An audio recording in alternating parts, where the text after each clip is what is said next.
أعوذ بالله من الشيطان الرجيم. بسم الله الرحمن الرحيم.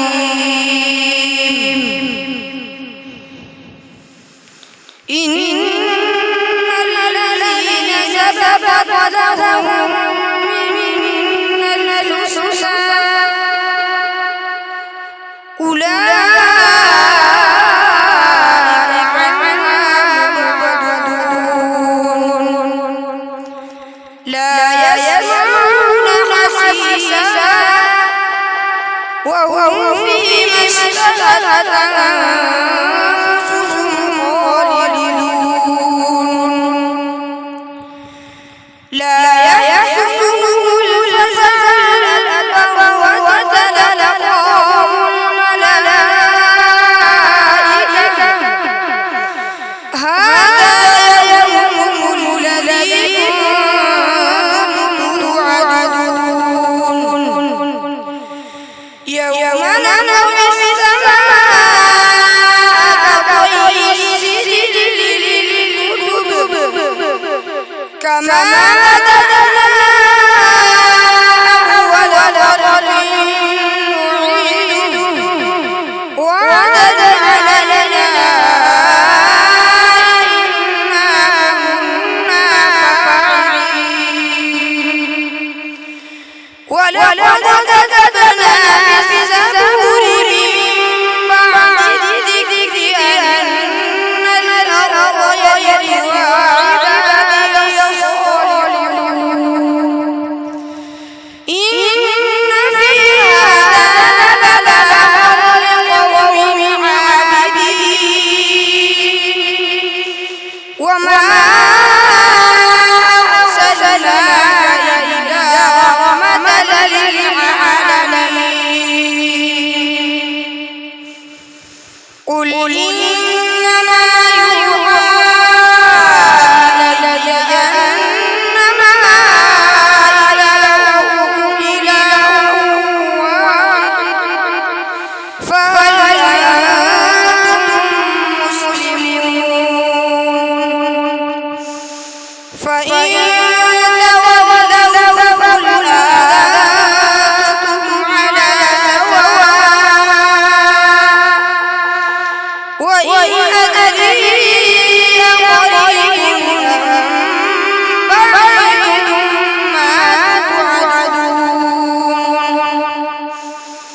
إنه يعلم الجهر من القول ويعلم ما تكتمون وإن أدري لعله فتنة لكم ومتاع إلى حين قال رب احكم بالحق وربنا الرحمن المستعان على ما تصفون صدق الله العظيم.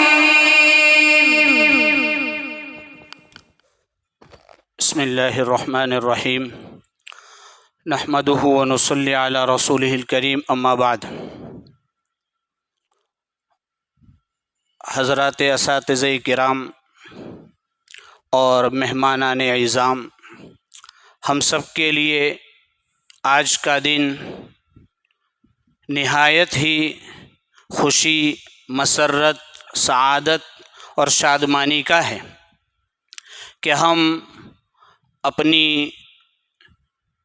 جامعہ برادری میں جامعہ ہی کے ابنائے قدیم میں سے ایک عظیم، متحرک، فعال عالم دین جن کی گوناگو مصروفیتیں اور مختلف میدانوں میں متنوع خدمات ہے، اس سے میری مراد حضرت مفتی ابوبکر جابر قاسمی صاحب دامت برکاتہم العالیہ ہے، اور ان کے ساتھ جو وفد حاضر ہوا ہے ان میں سے ہر ایک اپنے میدان کی ایک عظیم شخصیت ہے تو ہم ان تمام ہی حضرات کا احاطہ جامعہ میں مدیر جامعہ کی طرف سے، پوری برادری کی طرف سے اور جامعہ کے ذرے ذرے کی طرف سے پرتپاک استقبال کرتے ہیں، اہلاً و سہلاً و مرحبا کہتے ہیں، آپ آئے بہار آئی کے سوغات اور نغمے پیش کرتے ہیں۔ ہمارے اس وفد کے جو امیر محترم ہے، کارواں کے جو ذمہ دار ہے جناب مفتی ابوبکر صاحب، ان کی شخصیت ہمارے لیے محتاج تعارف نہیں، اس لیے کہ گزشتہ سال حضرت کی ایک مختصر سی آمد ہوئی اور اس کے بعد رجب کے مہینے میں 2 دن کا قیام رہا اور اس میں حضرت نے 5 نشستیں کی، اور ہم اساتذہ کرام اور طلبہ عزیز کو مختلف موضوعات پر اپنی تجربات اور اپنی مطالعات کی روشنی میں ہم سب کو مستفیض کیا تھا۔ حضرت کی مصروفیتوں کا اندازہ ہمیں اس وقت ہوا جب ہمارے محترم دوست قاری سعد صاحب اور کاتب صاحب کا رمضان المبارک میں ان کے ادارے میں جانا ہوا، 1 مہینے کا قیام رہا، تو ان حضرات نے جو کارگزاری سنائی کہ قریب میں گھر ہونے کے باوجود گھر کا وقت بہت کم ہے، تصنیف، تالیف، اصلاح معاشرات، معاشرے کے عنوان سے مختلف قسم کے ورکشاپ اور مختلف قسم کے بیانات، اور حضرت کا خود ٹیلی گرام اور واٹس ایپ پر گروپ ہے، ایک تو ادارے کے نام سے اور ایک تذکیر للاحکام کے نام سے، اس پر جو روزانہ حضرت کی طرف سے جو پوسٹ شائع ہوتی ہے اس میں مختلف جگہوں پر بیانات، محاضرات، تو پوری 24 گھنٹے کا ایک نظام ہے اور وہ پورا انتہائی مصروف ہے۔ ایسی گوناگو مصروفیتوں کے باوجود اپنی جامعہ کی طرف سے جب دعوت پہنچی تو بصر و چشم قبول کی اور ہم سب کے لیے یہ خدمت کے موقع فراہم کیے۔ ہم پوری برادری کی طرف سے اور خصوصاً ناظم جامعہ کی طرف سے حضرت کا شکریہ ادا کرتے ہیں اور امید کرتے ہیں کہ حضرت کی آمد ہم سب کے لیے، ادارے کے لیے خیر کا ذریعہ ہوگی اور آئندہ بھی یہ مبارک سلسلہ انشاءاللہ جاری رہے گا۔ اس کے ساتھ حضرت کے ساتھ جو وفد آیا ہے اس میں ایک مفتی اسلم سلطان صاحب ہے، یہ ناظم مدرسہ نعمانیہ یعنی وہاں کے ناظم بھی ہے، صدر جمعیت ہے، اور اسی طریقے سے ضلعی جو جماعت تبلیغ ہے اس کے ذمہ دار بھی ہے۔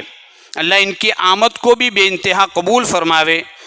اس وفد کی دوسری عظیم شخصیت مفتی احمد اللہ قاسمی صاحب ہے، یہ ناظم ہے دارالعلوم رشیدیہ اور ان کی کئی تصانیف ہے، یعنی صاحب التصانیف ہے۔ اللہ ان کی تصانیف کو بھی قبول فرماوے اور ان کی آمد کو بھی قبول فرماوے۔ اور اس وفد کی تیسری شخصیت مفتی عامر حنیف قاسمی ہے، یہ دارالعلوم سعیدیہ کے ناظم ہیں اور اس کے ساتھ ساتھ آندھرا پردیش اور تلنگانہ کے امیر جماعت بھی ہے، یعنی تعلیم اور تبلیغ دونوں کا ساتھ میں لے کر چلنے والی شخصیت ہے۔ اللہ دونوں ہی طرح کی خدمات کو قبول فرماوے۔ اور اس وفد کی ایک شخصیت مفتی عرفان قاسمی صاحب ہے، یہ اصلاح البنات کے ناظم ہیں اور اسکول کے بھی ذمہ دار ہے، اور اس وفد کے جو کارواں ہے جناب مفتی ابوبکر صاحب ان کے برادر خرد ہے۔ اللہ ان سب کی آمد کو قبول فرماوے اور ہم سب کے لیے، ادارے کے لیے نافع اور سودمند بناوے۔ اب میں مزید تعارف نہ کرتے ہوئے حضرت سے مؤدبانہ گزارش کرتا ہوں کہ وہ تشریف لا کر ہم سب کو مستفیض فرماوے۔ بسم اللہ الرحمن الرحیم، نحمدہ ونصلی علی رسولہ الکریم، اما بعد۔ ہم سب ایک ہی برادری سے تعلق رکھتے ہیں، بزرگوں کے علاوہ تقریباً اساتذہ قریب العمر اور ہم عمر ہیں، اس لیے آپ میں سے بہت سے وہ بھی ہیں جو مجھ سے زیادہ تجربات رکھتے ہیں اور بعض فنون میں ہم سے زیادہ مہارت رکھتے ہیں اور وہ ہمارے لیے قابل استفادہ ہیں، لیکن مجھ سے حضرت ناظم محترم نے، استاذ محترم نے گزشتہ ہی حکم دے دیا تھا کہ سال کے شروع میں آنا ہے، تعمیل میں بھی، صلہ رحمی میں بھی، اور تسکین شوق کے لیے بھی، احسان مندانہ جذبات کے اظہار کے لیے بھی حاضری ہوئی ہے۔ مدرس کی صفات، مثالی استاد کی صفات میں جتنا بھی پڑھا جاتا ہے، سنا جاتا ہے، ایسا احساس ہے کہ مثالی استاد کا سب سے بڑا اور بنیادی وصف خود مثالی بننا ہے، علم میں خود مثالی بننا ہے، عمل میں خود مثالی بننا ہے، تعلق مع اللہ میں خود مثالی بننا ہے، حسن معاشرت میں خود مثالی بننا ہے، وسعت مطالعہ میں خود مثالی بننا ہے، تعلق مع الاکابر میں۔ وہ بات یاد آتی ہے جو حضرت مولانا مفتی تقی عثمانی صاحب نے ہمارا تعلیمی نظام نامی کتاب میں نقل کیا کہ حضرت رسول اللہ صلی اللہ علیہ وسلم کے احادیث فعلیہ زیادہ ہیں احادیث قولیہ کے مقابلے میں۔ فلسفیوں میں اور نبیوں میں فرق یہ ہے کہ نبی کے پاس عمل ہوتا ہے، فلسفی کے پاس صرف پرکشش قسم کے نظریے ہوتے ہیں، لفاظی ہوا کرتی ہے، الفاظ کی تک بندی ہوا کرتی ہے۔ یہاں پر 2 پتھر بندے ہوتے ہیں، دوسروں کے پاس صرف 1 پتھر ہے۔ یہاں پر ورم والی نماز ہوتی ہے، دوسروں کے پاس صرف فرائض ہیں۔ یہاں پر ایام 20 بھی ہے اور کبھی صوم داؤدی ہے، عام لوگوں کے لیے صرف فرض روزے ہیں۔ عبادت کا کمال، زہد کا کمال، تواضع کا کمال، حلم کا کمال۔ تو سب سے پہلی بات، مثالی اور کامیاب استاد کا وصف یہ ہے کہ میں مثالی بن جاؤں اور میں طالب علم کو یہ کہہ سکوں جیسا کہ حضرت صحابہ رضی اللہ عنہم اجمعین فرمایا کرتے تھے، کونوا مثلنا، میری طرح ہو جائیے آپ لوگ، ہماری طرح ہو جائیے آپ۔ ایک پہلو تو اس میں عجب والا ہے، ایک کبر والا ہے، لیکن دوسرا پہلو واقعی زندگی اس قدر بے داغ ہو، لائق تقلید ہو اور اس قدر کشش رکھتی ہو کہ واقعی کہا جا سکے کہ ہماری طرح ہو جائیے۔ دوسری بات، جتنا کچھ ماہرین تعلیم نے لکھا ہے صرف 2 لفظ کہے جا سکتے ہیں، محبت اور محنت۔ جس استاد کے اندر طالب علم سے محبت ہو اور محنت کا جذبہ ہو، وہ استاد اپنے مشن میں کامیاب ہو جاتا ہے۔ محنت بھی صرف کافی نہیں ہے اور صرف محبت بھی کافی نہیں ہے۔ محبت کی جب بات آتی ہے تو آپ حضرات کے ذہنوں میں ملحوظ رہنا چاہیے امارد کے ساتھ اختلاط کرنے کی احتیاط والا پہلو اور بدنی خدمت لینے میں احتیاط کا پہلو۔ وہ دلی محبت، وہ درد مندی جو طالب علم کے سبق سنانے، سبق بڑھانے، یاد نہ کرنے پر سجدے میں رلانے کی طرف لے جاتی ہو۔ تیسری بات جو ہم سب کے لیے اس زمانے میں، اس پرفتن دور میں بہت اہمیت اختیار کر چکی ہے کہ ہمیں دین کا سپاہی تیار کرنا ہے۔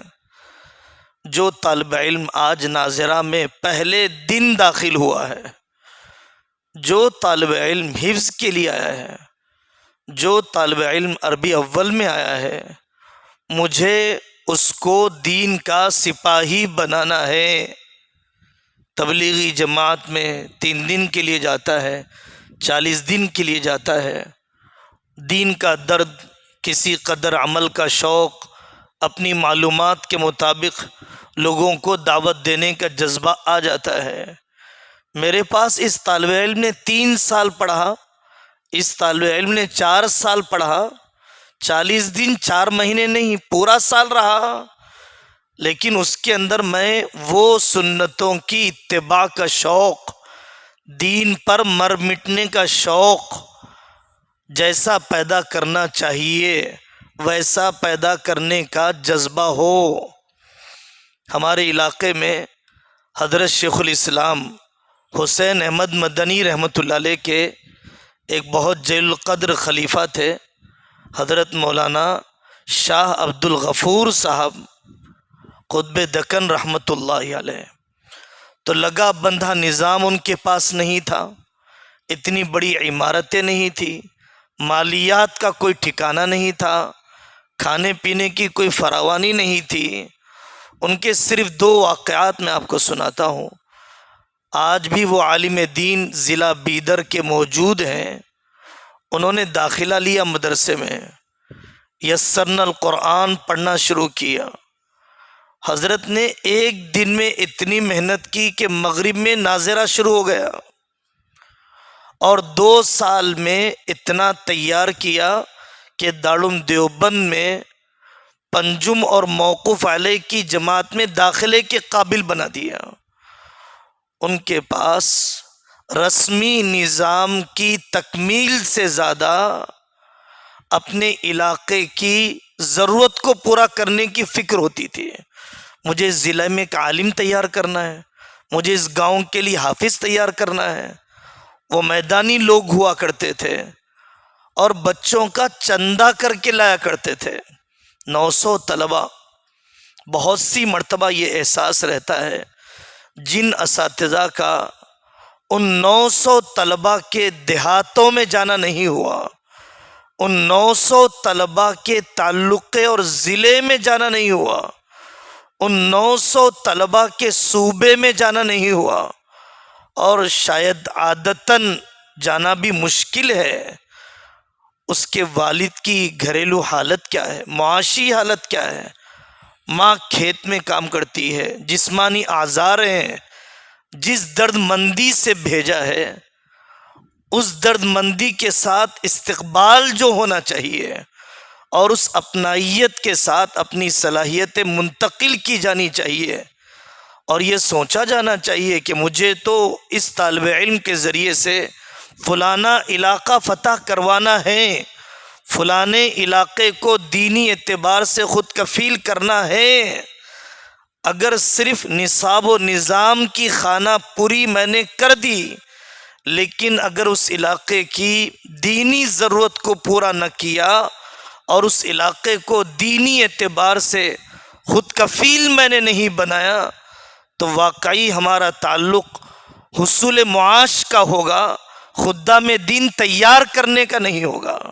ہمارا تعلق جذباتی نہیں ہوگا، روحانی نہیں ہوگا، دلی تعلق نہیں ہوگا، رجال سازی والا تعلق نہیں ہوگا، بافیض تعلق نہیں ہوگا، بانجپن والا تعلق ہوگا، بے فیض والا تعلق ہوگا۔ جتنے اکابر ہیں ان سب اکابر کے واقعات اسی طریقے سے۔ ان کا معمول یہ تھا، شاہ عبد الغفور صاحب رحمۃ اللہ علیہ کا، چونکہ خانقاہی مجالس بھی چلتی تھی، عوامی محفلیں بھی ہوتی تھیں، طلباء کو ساتھ میں ہی سفر میں لے جاتے، بس اسٹیشن پر بیٹھے ہوئے جلالین پڑھا دی، ہدایہ بسوں میں مختلف جگہوں پر سفر کرتے ہوئے تکمیل کروا دی، اور تہجد سے ان کے معمولات شروع ہو جاتے تھے۔ طالب علم کبھی بھاگ جاتا مدرسے سے، کھیت میں چھپ جاتا، پتھر مارنے لگ جاتا، جھاڑ پر بیٹھ جاتا، حضرت اس کو وہاں سے لانے کی کوشش کرتے، اس کے ماں باپ سے منت سماجت کرتے۔ آپ حضرات کے علم میں واقعات ہیں، امام ابو یوسف رحمۃ اللہ علیہ کے ساتھ حضرت امام ابو حنیفہ رحمۃ اللہ علیہ نے کیسا تعلق رکھا، کیسے ان کے پورے گھرانے کو زمانے طالب علمی میں سنبھالا۔ خلاصہ یہ ہے کہ دین کا سپاہی تیار کرنا ہماری منزل ہو، صرف نظام و نصاب کی خانہ پوری ہماری منزل نہ ہو۔ ہمارے علاقے کے بہت ہی مفکر عالم دین حضرت مولانا احمد عبید الرحمن اطہر صاحب فرماتے ہیں کہ پتہ نہیں یہ طالب علم 1 سال کے بعد آئے گا نہیں آئے گا، 2 سال کے بعد آئے گا یا نہیں آئے گا، اتنا تو پڑھا دو، اتنا تو ذہن بنا دو کہ یہ کم سے کم سچا پکا مسلمان تو بن جائے، یہ کم سے کم ایک مکتب کا استاد بن کر تو جی سکے، گمراہ فکروں کا تاثر اس کے اوپر نہ ہو، قادیانی نہ بن جائے، شکیری نہ بن جائے، ملحد نہ بن جائے، اور دوسرے اس زمانے کے فتنوں کا وہ شکار نہ ہو جائے۔ اتنی ذہن سازی ہونی چاہیے۔ حضرت مولانا مسیح اللہ خان صاحب رحمۃ اللہ علیہ فرماتے ہیں استاد کا قابل ہونا الگ ہے، قابل بنانا الگ ہے۔ کامیاب استاد وہ ہوتا ہے جو قابل بناتا ہے۔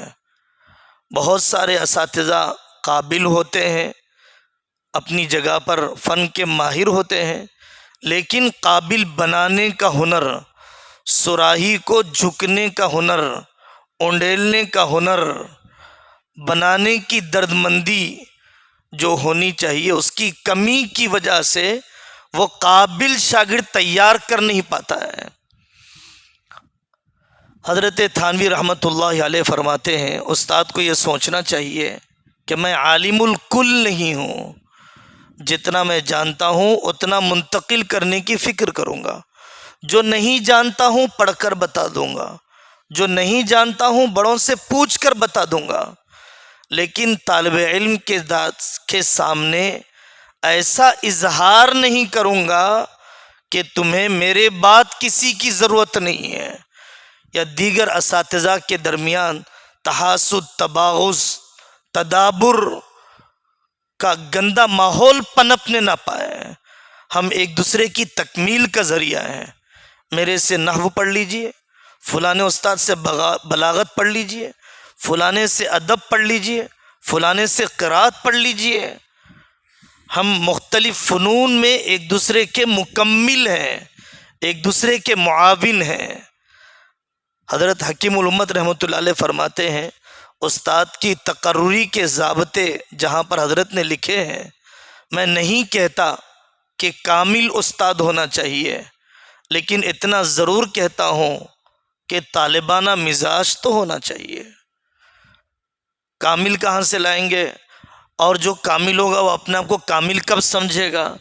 لیکن طالب کی سی تو کیفیت ہو، طالب کی سی کیفیت ہو تربیت کے انداز کو سیکھنے میں، طالب کی سی کیفیت ہو اپنے ساتھیوں سے پوچھ کر چلنے میں، طالب کی سی کیفیت ہو اپنے بڑوں کے پاس جانے میں، طالب کی سی کیفیت ہو کتابوں کی مراجعات میں۔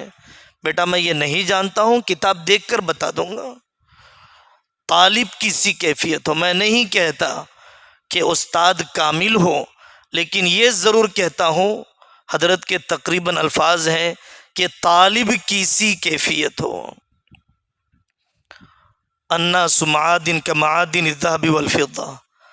اللہ جل جلالہ امن والوں نے کسی انسان کو فضول پیدا نہیں کیا ہے، سونے چاندی کے کان ہیں۔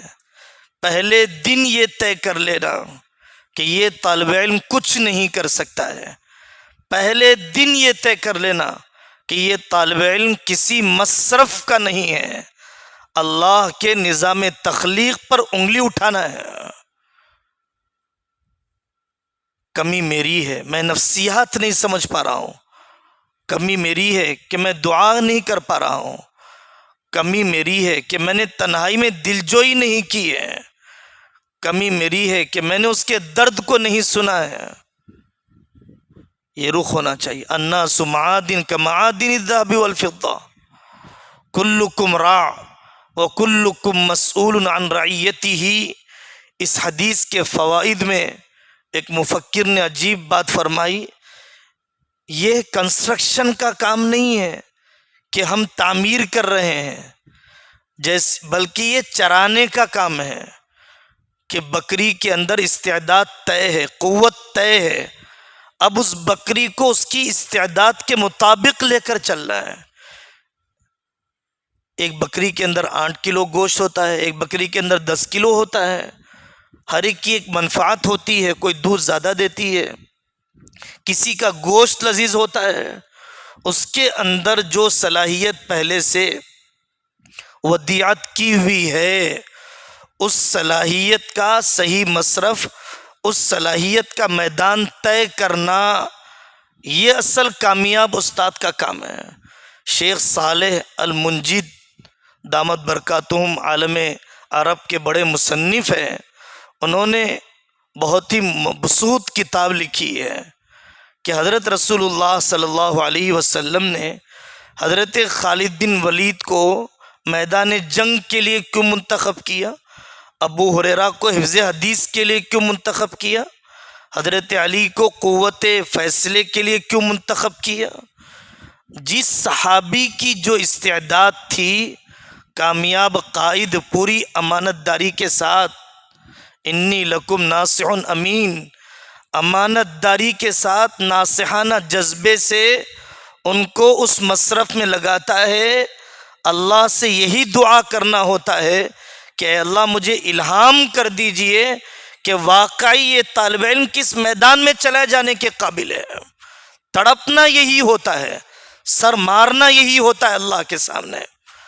حضرت شیخ الہند نے حضرت کشمیری کو فن حدیث میں چلایا، رد قادیانیت پر چلایا، حضرت تھانوی کو، مولانا الیاس صاحب کو اور دیگر شاگردوں کو، کفایت اللہ صاحب رحمۃ اللہ علیہ کو، شیخ الاسلام کو، کسی کو سیاست کا میدان، کسی کو افتاء کا میدان، حفظ الرحمان سیوہاری کو، تقریباً جتنے بھی مجددانہ قسم کے، مجتہدانہ قسم کے، مؤثر قسم کے کام کرنے والے گزرے ہیں، آپ ان کو دیکھیں گے کہ الگ الگ مصرف میں، الگ الگ میدان میں ان طلباء کو تیار کیا گیا، زمانے طالب علمی سے تیار کیا گیا، اور دینی شعبجات میں جہاں جو خلا تھا اس خلا کو پورا کیا ہے ان علماء نے اپنے شاگردوں کے ذریعے سے۔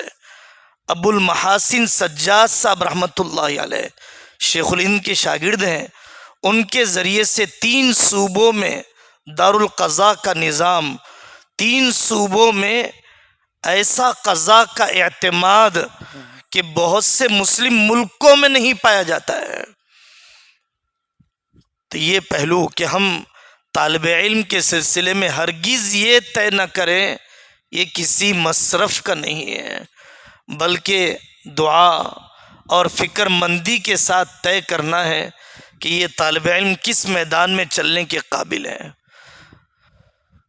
زمانے طالب علمی سے خدمت دین کا جذبہ، یہ تکلیف دہ قسم کی شکایتیں آج کل ہر طرف سنائی دیتی رہتی ہیں کہ طالب علم کے سامنے استاد مایوسی کی باتیں، معاش کے سلسلے میں بے چینی کا اظہار، اپنے حریصانہ جذبات کا اظہار، زمانے طالب علمی سے تجارت میں لگنے کے ارادے۔ آپ زمانے طالب علمی سے کمزور طالب علم کو ایک دیہات کا ایمان بچانے پر تیار کرتے، اس کے بجائے ابھی سے یہ ذہن کہ تمہیں تجارت کرنا ہے۔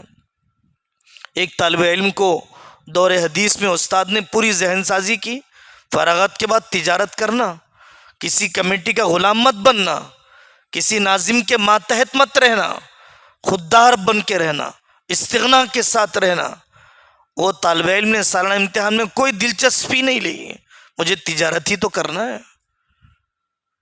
تجارت کی جا سکتی ہے، اہل علم نے تجارت کی ہے۔ قاضی اطہر مبارک پوری رحمۃ اللہ علیہ کی مکمل کتاب ہے، ہر پیشے ہر طبقے میں تجار علماء۔ لیکن کیا ہماری طبیعتیں اتنی پختہ ہے کہ ابو حنیفہ رحمۃ اللہ علیہ جیسا تاجر بن کے عشاء کے وضو سے فجر پڑھ لے؟ کیا ہماری طبیعتیں اتنی پختہ ہے؟ اور ملک بھر میں ایسے کتنے علماء ہیں جو تجارت کے ساتھ عوام کو وقت دیتے ہیں؟ ایسے کتنے علماء ہیں؟ سابقین کی مثالیں ان کی طبیعت کی پختگی کے ساتھ ہے، ان کے زہد کے ساتھ ہے، ان کی قناعت کے ساتھ ہے، ان کی استقامت کے ساتھ ہے۔ میں اپنی ناپختگی کے ساتھ اور اپنے کچے پن کے ساتھ زندگیاں جھونک دی ہمارے اکابر نے 8 سال کے لیے۔ مفتی سعید صاحب پالنپوری رحمۃ اللہ علیہ کی بات یاد آئی۔ حضرت مفتی صاحب فرماتے ہیں کہ مجھ سے حضرت علی میاں ندوی رحمۃ اللہ علیہ نے کہا کہ تم ندوہ پڑھانے کے لیے آ جاؤ، تو میں نے جلدی میں حضرت کے احترام میں کہہ دیا حضرت آ جاؤں گا، اور یہ سوچ کر کہ ندوہ ایک بڑا ادارہ ہے، شہرت بھی ملے گی، علم بھی پھیلے گا۔ لیکن اس کے بعد میں نے کچھ دن کے بعد حضرت سے ملاقات کر کے کہا کہ میں ندوہ نہیں آ سکتا۔ تو حضرت علی میاں نے فرمایا کہ کیا وجہ ہو گئی؟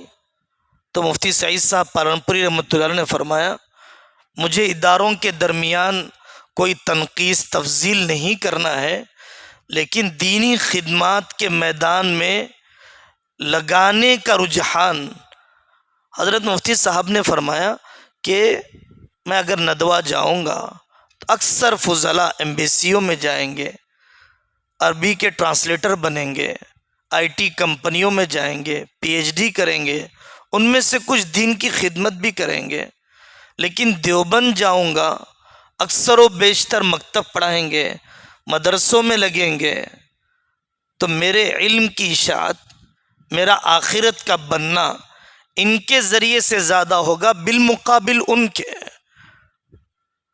مجھے ان کی دنیا تو چاہیے نہیں، آخرت ان سے میری بنے گی۔ یہ حضرت کے تقریباً الفاظ ہیں کہ مجھے ان کی دنیا تو چاہیے نہیں، آخرت میری ان سے زیادہ بنے گی۔ اس لیے میں نے کہا کہ میں اس ادارے میں پڑھانا چاہتا ہوں۔ استثناء ہر جگہ پر ہے، نظریے کا فرق ہو سکتا ہے، لیکن اصل پہلو یہ ہے، یہ طالب علم کا مجھ پر احسان ہے کہ وہ میرے علم کی اشاعت کا ذریعہ بن رہا ہے۔ قاری صدیق صاحب رحمۃ اللہ علیہ فرماتے ہیں کہ طالب علم کا اپنے اوپر احسان سمجھو، اگر طالب علم نہ ملتا تو تمہیں علم کی اشاعت کا موقع نہ ملتا۔ خدمت کا ذہن بنانا، خدمت دین پر جمنے مرنے کا ذہن بنانا طلباء کا یہ بہت اہم ہے۔ مرتے مرتے وعدے لے کر گئے اکابر۔ علامہ شبلی نعمانی رحمۃ اللہ علیہ اپنے شاگرد کا ہاتھ پکڑ کر مرتے ہوئے بول کر گئے سید سلیمان ندوی سے، سیرت سیرت سیرت، کام پورا کرنا ہے تمہیں سیرت کا۔ حضرت علی میاں ندوی رحمۃ اللہ نے جن افراد کو تیار کیا، جنہوں نے بھی جو مشن چھوڑا ہے اپنے پیچھے، اپنے ساتھیوں سے اس پر مرنے کے وعدے لیے ہیں۔ الیاس صاحب رحمۃ اللہ علیہ، شیخ الہند رحمۃ اللہ علیہ کے جن شاگردوں کو جن علاقوں میں بھیجا گیا،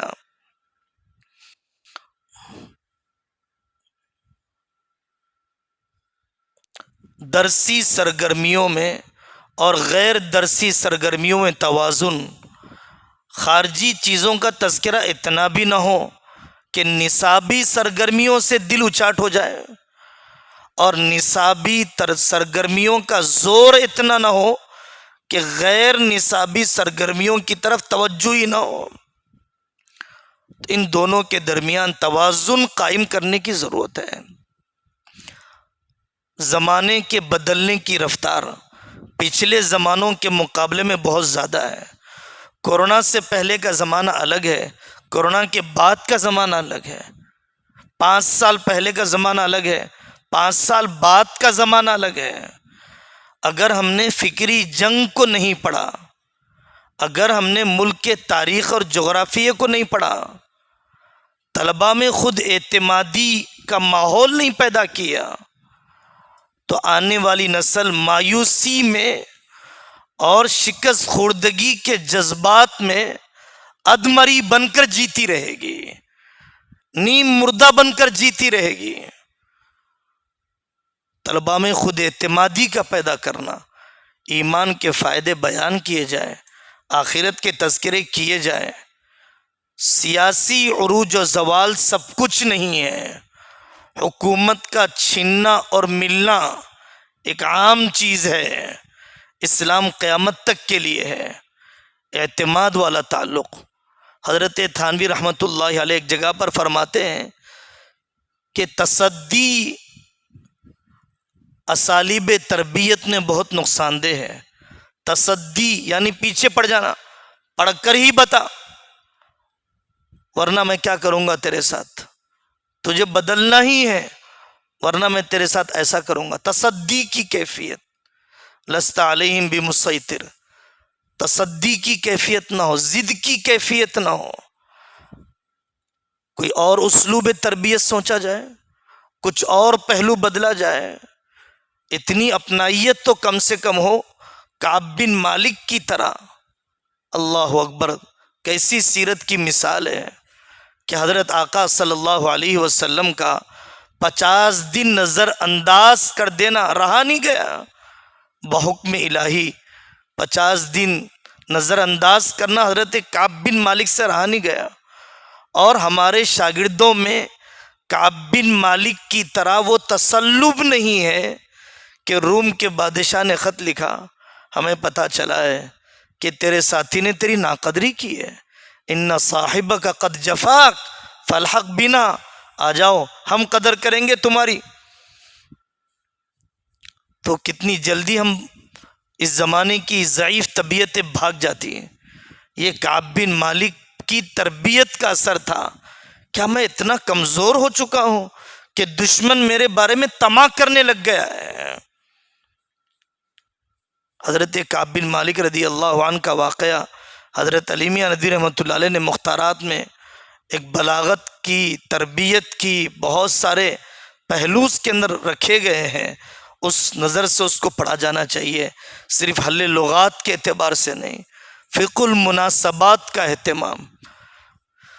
جس موقع پر جو بات کے بقرعید کا زمانہ آ رہا ہے، یہ طالب علم جائے گا اپنے علاقے میں، بقرعید کے کون سے مسائل ہیں جو اسے جھیلنے ہیں، غیر مقلدین کی طرف سے کیا آئیں گے، عام دیہاتیوں کی طرف سے کیا آئیں گے، غیر مسلموں کی طرف سے گاؤ کشی سے متعلق کیا آئیں گے۔ ربیع الاول کا مہینہ ہے، چلو سیرت کا تذکرہ کر لیں، سیرت پر اعتراضات۔ رمضان کا مہینہ ہے، تراویح کی جزیات، روزے کی جزیات پر محنت ہو جائے، فقہ کی کتابوں میں اس پر گزرتے ہوئے محنت ہو جائے۔ حج کے مسائل کی ضرورت پیش آئے گی، خاندان میں حاجی جا رہے ہوں گے، کرنے کے کام کیا ہے، نہیں کرنے کے کام کیا ہے۔ کتاب الحج بصیرت کے ساتھ اب گزر جائے کہ آپ خاندان کی رہبری کر سکو۔ فقہ المناسبات کے مطابق کام کرنے سے طالب علم تیار ہو جاتا ہے۔ اکابر اٹھ رہے ہیں، اذا مات منا سید قام سید۔ صرف جلسے تعزیت کرنا کافی نہیں ہے، ان کے خلا کو پورا کرنا اصل ہے۔ ہم میں کا جب ایک قائد مر جاتا ہے تو دوسرا قائد کھڑے ہو جاتا ہے، ایک کا ہاتھ ٹوٹ گیا، دوسرا ہاتھ ٹوٹ گیا، کلائیاں ٹوٹ گئیں، جھنڈے کو گرنے نہیں دیا۔ دینی خدمات کے تسلسل کو باقی رکھنا ہے، خدام دین کو تیار کرنے کے ذریعے سے۔